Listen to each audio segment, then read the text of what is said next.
Israel के Zenin शहर में इजरायली सेना लगातार फिलिस्तीनी चरमपंथियों का सफाया कर रही थी और इस पूरे ऑपरेशन के दौरान इजराइल के प्रधानमंत्री बेंजामिन नेतन्याहू बार बार फिलिस्तीन को चेतावनी दे रहे थे कि वो इजराइल में आतंकी खेप को भेजना बंद करे, नहीं तो फिलिस्तीन का दुनिया के नक्शे से नामो निशान मिटा दिया जाएगा।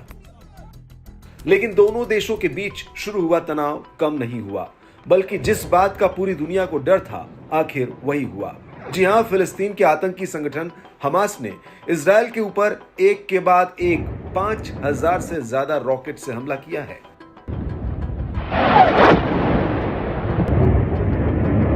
कुछ रिपोर्ट्स में यह भी कहा जा रहा है कि हमास ने पैराग्लाइडरों का इस्तेमाल करके भी रॉकेट दागे हैं।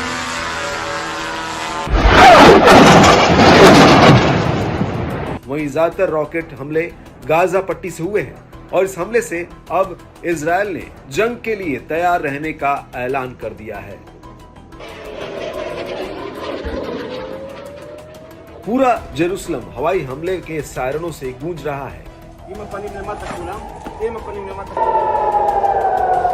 गाजा पट्टी से दागा गया एक रॉकेट तो दक्षिणी इजराइल की एक इमारत पर जा गिरा, जिसमें एक महिला समेत एक बच्चा घायल हुआ है।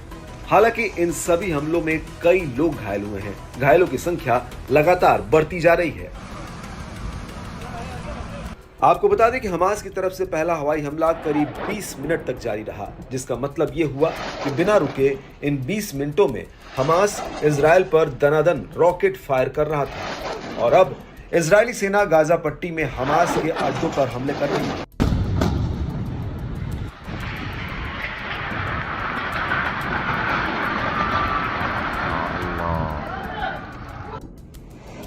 वहीं दूसरी तरफ हमास ने भी ऑपरेशन अल अक्सा फ्लड का ऐलान कर दिया है। हमास का कहना है कि वो कब्जे वाले जेरूसलम में इजराइल के सभी अपराधों का अंत करने जा रहे हैं। वहीं वेस्ट बैंक में भी इजराइल और हमास के बीच भारी जंग चल रही है।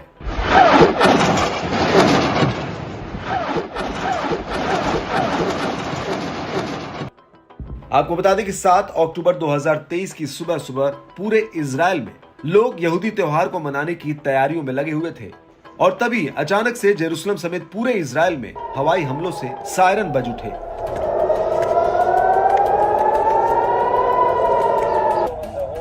इजराइल के रक्षा मंत्री योव गैलेंट का कहना है कि गाजा पट्टी से लगे इजरायली शहरों और गांवों में हमास के कई आतंकी घुस आए हैं, इसलिए लोग अपने घरों के भीतर ही रहे।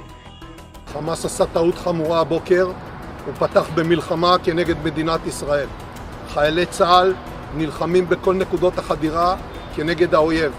אני קורא לאזרחים להישמע להוראות פיקוד העורף ולבצע אותם כלשונן.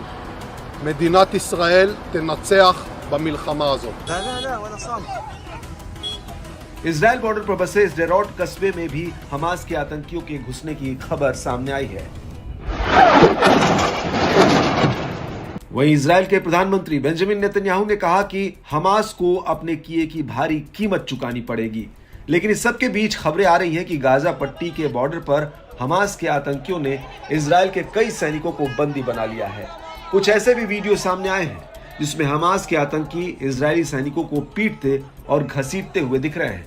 हालांकि कितने इजरायली सैनिक बंदी बनाए गए हैं, अभी इस बात की पुष्टि नहीं हुई है।